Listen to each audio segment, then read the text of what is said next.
Students, 3D geometry की जो हमारी सीरीज चल रही है उसमें द प्लेन चैप्टर इस समय रन कर रहा है और प्लेन के अंदर ये चौथा लेक्चर है जिसमें हम लोग डिस्कस करेंगे concept of distance of a plane from a point. तो सबसे पहले इसका जो फार्मूला है उसको हम लोग देख लेते हैं। लेटस से हमारे प्लेन की इक्वेशन है ax plus b y plus c z plus d is equal to 0। This is equation of the plane in general form. और एक पॉइंट है जिससे इस प्लेन की परपेंडिकुलर डिस्टेंस हमको फाइंड आउट करनी है। The point is x1 y1 comma z1। Diagram में इसको समझिए कि लेटस से हमारा कोई प्लेन है और इस प्लेन की ये एक पॉइंट है x1 y1 z1। इस पॉइंट से डिस्टेंस चाहिए। डिस्टेंस का मतलब होता है परपेंडिकुलर डिस्टेंस। लाइक इस पॉइंट से इस प्लेन पर परपेंडिकुलर ड्रॉप किया जाए। Let's say this point is P और जो परपेंडिकुलर आके यहाँ पे गिरता है तो ये फुट ऑफ परपेंडिकुलर हमें m मिलता है। और ये जो PM डिस्टेंस आप देख रहे हैं this is the perpendicular distance. तो इस परपेंडिकुलर डिस्टेंस का फार्मूला क्या रहता है? Perpendicular distance of the point x1 y1 z1 from the plane is equal to ax1 plus by1 plus cz1 plus d divided by under root a square plus b square plus c square and mod of this is taken. क्योंकि ये जो calculate करेंगे आप expression, ये positive या negative दोनों sign में आ जाता है। और जैसा कि आप समझ सकते हैं कि जो डिस्टेंस है उसे हम निगेटिव नहीं लेते हैं। डिस्टेंस में मॉडुलस ही चलेगा, उसको हमेशा पॉजिटिव ही कंसिडर किया जाएगा। तो इसलिए इस एक्सप्रेशन पर आपको मॉड लगा देना है, जिससे कि अगर कोई निगेटिव वैल्यू आ रही है कैलकुलेशन में तो मॉड लगाने से फाइनल आंसर हमारा पॉजिटिव हो जाएगा। और इस फार्मूले को लगाते समय आप इस बात का ध्यान रखेंगे कि दो चीज़ों का ध्यान रखना है आपको। एक चीज़ ये है कि जो प्लेन की जनरल इक्वेशन है उसके सारे चारों टर्म्स जो होते हैं, एक्स वाला टर्म, वाई वाला टर्म, जेड वाला टर्म और ये कांस्टेंट टर्म, ये सभी एक ही तरफ होने चाहिए।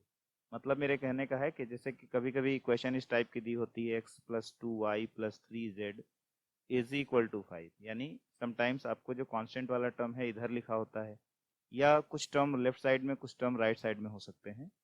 तो while using this formula, perpendicular distance का फार्मूला लगाते समय ये बात आपको ध्यान रखनी है कि सभी टर्म्स आपको एक तरफ ही लाने पड़ेंगे। राइट हैंड साइड में आपको जीरो ही मेंटेन करना पड़ेगा। जैसे कि यही क्वेश्चन अगर है हमारा तो पहले हम इस 5 को जो है इधर ही लेफ्ट साइड में ही लेके आएंगे, इज इक्वल टू 0 बनाएंगे, तब ये हमारा पूरा एक्सप्रेशन हमको मिलता है। और इस एक्सप्रेशन में x की जगह x1, y की जगह y1, z की जगह z1 डाल देते हैं। बाकी जो हमारे कांस्टेंट्स हैं a b c d, ये सब एज इट इज जहाँ के जैसे हैं, जहाँ पर हैं वैसे ही इस फार्मूले में रहेंगे। The only replacement that you have to make is कि एक्स वाई जेड को रिप्लेस कर दीजिएगा जो पॉइंट के कोऑर्डिनेट्स हैं x1 y1 z1 से। बाकी जो पूरा फ्रेम है, उस प्लेन की इक्वेशन का पूरा ढांचा है, वो यहाँ पर वैसे का वैसे ही रखा जाएगा। और डिवाइड करेंगे अंडर रूट जो हमारे कोफिशिएंट्स होते हैं, जो कि नॉर्मल के डीआरस भी कहलाते हैं। ए बी सी ये जो कोफिशिएंट्स हैं उनके अंडर रूट यहाँ नीचे आ जाएंगे। और दूसरा काम आपको ये करना है कि आपको मॉडुलस का यूज़ करना है यहाँ पर। तो इस फार्मूले को समझने के बाद चलिए एक एग्जाम्पल में आपको कैलकुलेट करके दिखाते हैं। तो चलिए इस क्वेश्चन में ज़रा हम इस फार्मूले को यूज़ करके देखते हैं। क्वेश्चन में कहा जा रहा है find the distance of the point. Distance का मतलब ये होता है perpendicular distance. Distance of the point 1, 1, -2 from the plane 3x plus 4y minus 12z plus 8 equal to 0। तो परपेंडिकुलर डिस्टेंस का फार्मूला आप लगाइए। यहाँ पर क्या करना है कि इस प्लेन के इक्वेशन को एज इट इज यूज करना है। बस एक्स वाई जेड की जगह आपको ये पॉइंट्स के कोऑर्डिनेट डालने होंगे। लाइक 3x1, x की जगह x1 कर दीजिए, 4y, y की जगह y1 कर दीजिए, -12z, z की जगह z1 कर दीजिए। बाकी पूरा स्ट्रक्चर वही रखेंगे, बस x y z की जगह x1 y1 z1 कर देंगे। और अंडर रूट ये जो तीनों कोफिशिएंट्स हैं आपके x का, y का और z का, इनके स्क्वायर्स का सम करेंगे। तो 3 का स्क्वायर है और 4 का स्क्वायर है और 12 का स्क्वायर है। Now put the values of x1 y1 z1, जो आपका ये पॉइंट है यही x1 y1 z1 है। तो इसके कोऑर्डिनेट्स पुट अप कर दीजिए।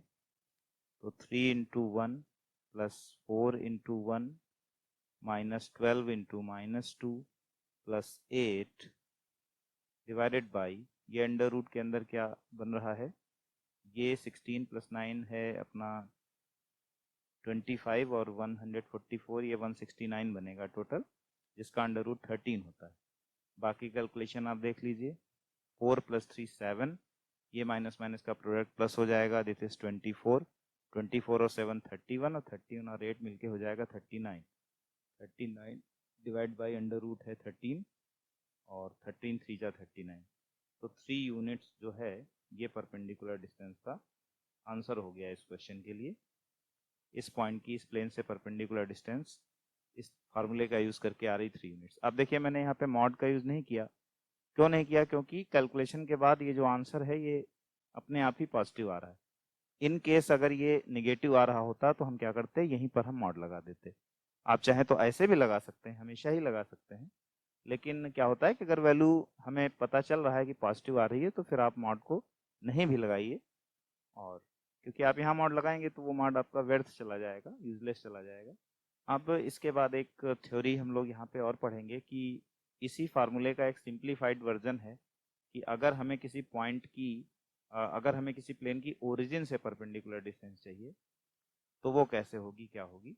चलिए इस चीज को जरा देखते हैं। यानी अब हम पढ़ने जा रहे हैं perpendicular distance of a plane from origin. तो लेट अस से प्लेन का इक्वेशन है ax plus by plus cz plus d is equal to 0, and you have to find perpendicular distance of this plane from origin. Let us say हमारा plane ये है, plane को अगर हम चाहें तो एक स्ट्रेट लाइन की तरह भी उसका एक प्रोजेक्शन बना सकते हैं, और ये आपका 3D में ओरिजिन है, और इस ओरिजिन से परपेंडिकुलर डिस्टेंस इस प्लेन की आपको चाहिए। तो बस इसमें क्या होता है कि जो आपका पॉइंट x1 y1 z1 होता था वो ये ओरिजिन हो गया, यानी x1 y1 z1 पॉइंट की जगह अब आपका पॉइंट लगेगा ओरिजिन, क्योंकि ओरिजिन के तीनों कोऑर्डिनेट 0 होते हैं। तो जो परपेंडिकुलर डिस्टेंस है उस फार्मूले में x1 y1 z1 तीनों जगह जब 0 हो जाएगा तो ये पार्ट 0 हो जाएगा, ये पार्ट 0 हो जाएगा, और ये पार्ट 0 हो जाएगा। ऊपर वाला एक्सप्रेशन जो होता था ax1 plus by1 plus cz1 plus d, उसमें ax1 by1 cz1 ये तीनों टर्म 0 हो जाएंगे। The only thing that will remain is this constant term d, so the formula will now reduce to d upon under root a square plus b square plus c square, और इस expression का modulus आपको जहाँ पर ज़रूरत होगी तो इसका मॉडुलस लेना पड़ेगा। तो ओरिजिन से परपेंडिकुलर डिस्टेंस के लिए ये फार्मूला यूज़ करेंगे। चलिए इस फार्मूले पर बेस्ड एक बहुत ही बढ़िया प्रॉब्लम को सॉल्व करते हैं। क्वेश्चन पढ़िए, the variable plane, a variable plane is at a constant distance p from origin. यानी एक वेरिएबल प्लेन है जिसकी ओरिजिन से डिस्टेंस कांस्टेंट है और वो डिस्टेंस p है, और जो वेरिएबल प्लेन है वो कोऑर्डिनेट एक्सेस को पॉइंट ए बी सी पर मिलता है। यानी अगर इसका डायग्राम समझें तो प्लेन आपका तीनों कोऑर्डिनेट एक्सिस को इस तरीके से 3 पॉइंट्स पर मिलता है। मान लीजिए ये एक्स एक्सिस है, इसका पॉइंट ए है, ये वाई एक्सिस है, यहाँ पर पॉइंट ये बी है, और जेड एक्सिस को ये जो प्लेन है ये इस पॉइंट सी पर मीट करता है। तो इन पॉइंट्स का यूज़ आप जानते हैं कि इंटरसेप्ट फॉर्म में होता है। पिछले वीडियोस में हम लोग जो प्लेन की वेरियस इक्वेशंस की फॉर्म होती हैं उनको पढ़ा है। तो ये जब तीनों पॉइंट्स का जिक्र हो जिस इक्वेशन में, वो इंटरसेप्ट फॉर्म होती है। तो इस वजह से हम जो ये वेरिएबल प्लेन का इक्वेशन लेट करेंगे वो इंटरसेप्ट फॉर्म में लेट करेंगे। इंटरसेप्ट फॉर्म में आपको सबसे पहले प्लेन की इक्वेशन लिख लेनी चाहिए, मान लेनी चाहिए। So let equation of the variable plane x upon a plus y upon b plus z upon c is equal to 1। as you know this is equation of the plane in intercept form। यहाँ पर ये जो A B C आप देख रहे हैं ये तीनों इंटरसेप्ट होते हैं, यानी ये इंटरसेप्ट अगर ए है तो पॉइंट ए के कोऑर्डिनेट बन जाते हैं a, 0, 0। जो पॉइंट बी है उसका इंटरसेप्ट ये बी होता है, ओरिजिन से लेकर के यहाँ तक की डिस्टेंस, तो बी के कोऑर्डिनेट बन जाते हैं 0, b, 0। और पॉइंट सी, क्योंकि इसका इंटरसेप्ट सी है तो इसके कोऑर्डिनेट बन जाते हैं 0, 0, सी।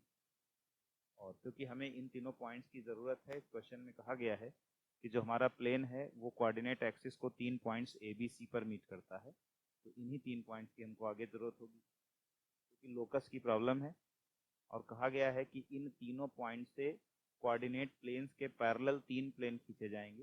लेटर से एक प्लेन यहाँ से खींचा जाएगा, एक प्लेन यहाँ से खींचा जाएगा। उसको इस डायग्राम में बना पाना थोड़ा मुश्किल है, लेकिन आप अंदाज़ा लगा लीजिए कि इस तरीके से 3 प्लेन जब पैरेलल खींचे जाएंगे तो वो आके यहाँ एक पॉइंट पर मीट करेंगे और जहाँ पर तीनों प्लेन आके मीट करेंगे उस पॉइंट के कोऑर्डिनेट बनेंगे।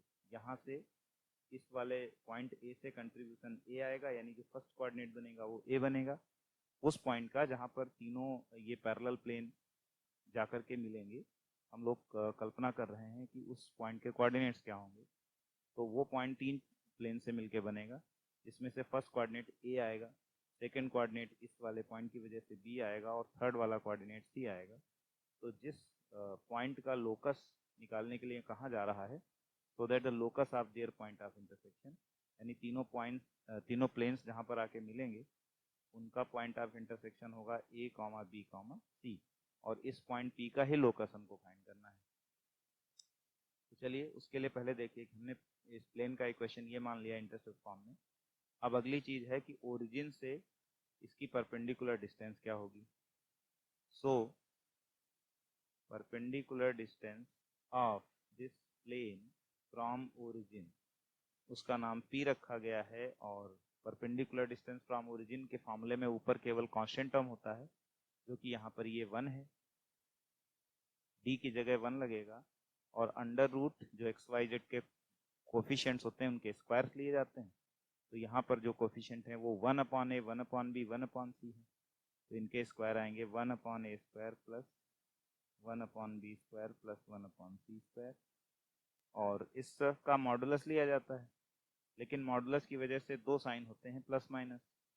लाइक अगर ये मॉडुलस आप हटाएंगे तो इधर दूसरी साइड में आप 2 साइन लगा देंगे, 1 upon under root 1 upon A square plus 1 upon B square plus 1 upon C square. और अब हम लोग इसकी स्क्वायरिंग करेंगे, स्क्वायरिंग बोथ साइड। तो स्क्वायरिंग के कारण ये प्लस माइनस साइन जो है ये डाइल्यूट हो जाएगा, और 1 अपॉन अंडर रूट भी स्क्वायर करने पे खत्म हो जाएगा। It will be 1 upon A square plus 1 upon B square plus 1 upon C square. Reciprocalize कर दीजिए तो 1 upon P square is equal to 1 upon A square plus 1 upon B square plus 1 upon C square. और अब हम लोग बात करते हैं कि हमें लोकस किस पॉइंट का फाइंड करना है। लोकस की प्रॉब्लम्स का रूल होता है कि जिस पॉइंट का लोकस फाइंड करना है उसके कोऑर्डिनेट्स को फाइनल स्टेप में जाकर क्वेश्चन के एंड में जो आपने उस पॉइंट के कोऑर्डिनेट्स माने हैं जिसका लोकस फाइंड करना है, उन कोऑर्डिनेट्स को एक्स वाई जेड से रिप्लेस करके जनरलाइजेशन करना होता है। तो इस इक्वेशन में आपको ए बी सी को रिप्लेस करके एक्स वाई जेड कर देना है। Therefore 1 upon P square is equal to, A की जगह एक्स कर देंगे, 1 upon X square plus 1 upon Y square plus 1 upon Z square. और यही रिक्वायर्ड लोकस की इक्वेशन है। So this is the equation of the required locus. और इस वीडियो में हम लोगों ने किसी पॉइंट से किसी प्लेन की परपेंडिकुलर डिस्टेंस को किस फार्मूले से निकालना चाहिए ये देखा। नेक्स्ट वीडियो में हम लोग बात करेंगे डिस्टेंस बिटवीन पैरेलल प्लेन, यानी 2 प्लेन जब पैरेलल होते हैं तो उनके बीच की परपेंडिकुलर डिस्टेंस क्या होती है, उसको कैसे निकालना है, और उस पर बेस्ड कुछ अच्छे क्वेश्चंस को भी सॉल्व करेंगे।